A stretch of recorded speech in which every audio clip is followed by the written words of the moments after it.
Yo, what's up guys? Welcome back again to my YouTube channel. So for today's video ay may iti-display tayong tatlong saranggola guys na pangbata lang. So ito yung ginawa ko kahapon guys na saranggola, tatlong ganito na papagayo at iba't iba lang yung design niya. Ayan, so tamang-tama to sa pangbata guys. Ayan, so yung size ng tansi na ginagamit ko dito ay yung size 30 lang. Ayan. At ito yung pangatlo, Batman style yung design. Okay, ayos na yan. So wala pa itong sumba guys. No. So hindi ko pa siya nilagyan ng sumba dahil i-display ko lang siya muna para ma-adjustan ko yung killing nila.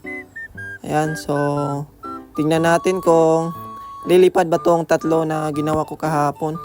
So napakasimple lang nito guys, pero matutuwa na yung mga bata nito guys. So kahit na ganito lang yung ating design.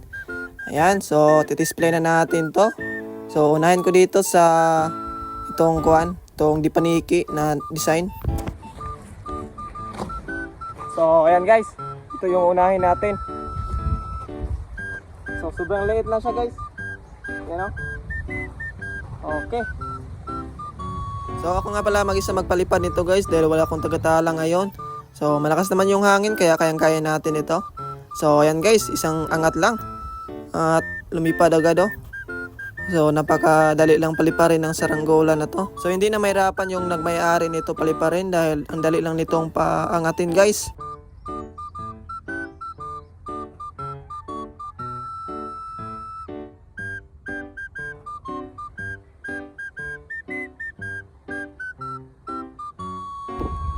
Ayan na siya guys, lumipad na.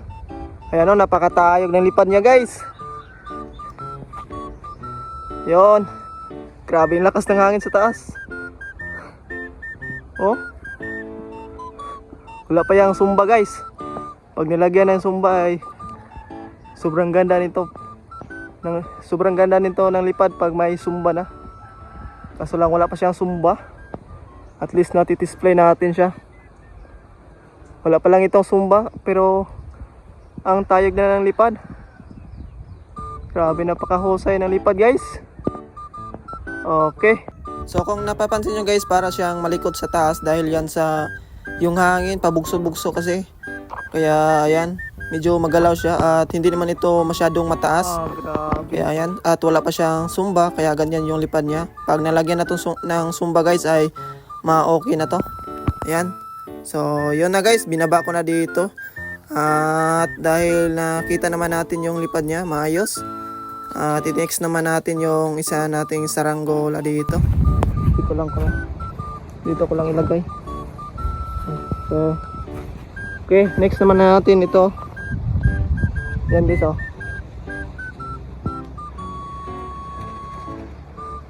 So, tara. Ito na guys. Next.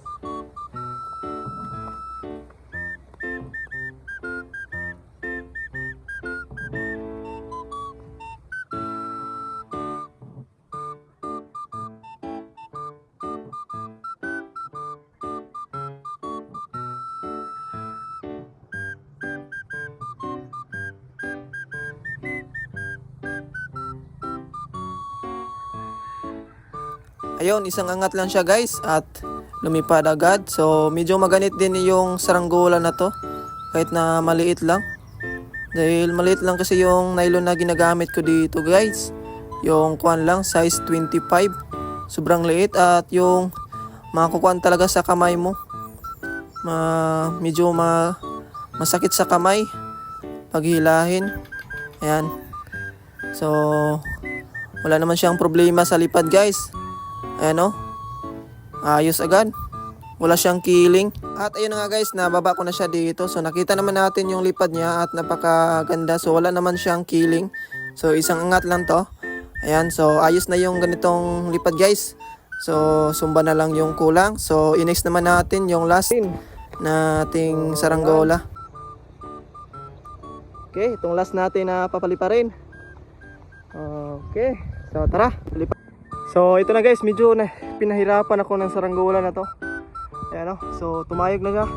Hindi ko lang siya na videoan guys dahil biglang na puno yung storage ng aking cellphone. Kaya ayan. So ayan, at least na nakita natin yung paglipad. Ito kasi guys na saranggola, itong last na pinapalipad ko ay medyo matigas talaga yung pakpak nito, kaya medyo nahirapan ako dito guys sa pag-aayos ng kanya, yung parisukat niya para malipad lang. Yan o. Kaya kung malakas na hangin guys ay kayang kaya nito. Yun, sulit. So yan, tapos na tayong nagpalipad guys. So babayin ko na to. Ayan guys, nababa ko na. So solid yung mga lipad nila. Ayos. So kukunin na to mamaya, itong tatlong saranggola sa mayari nito. Yan.